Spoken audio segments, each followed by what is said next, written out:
So, ayan po guys, andito po kami sa, sa KFC. Ayan po si Madam kasama ko.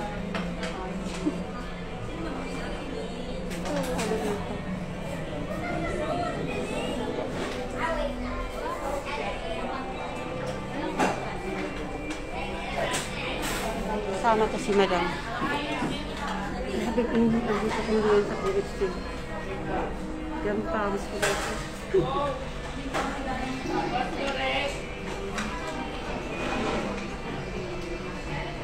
Sir, ay.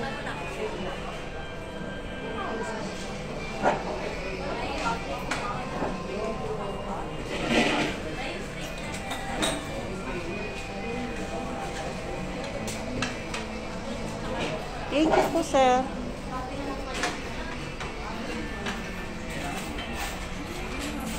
Tagal naman ang order. Baka mangangalay si Madam dyan. So, yun lang po guys. Bye-bye.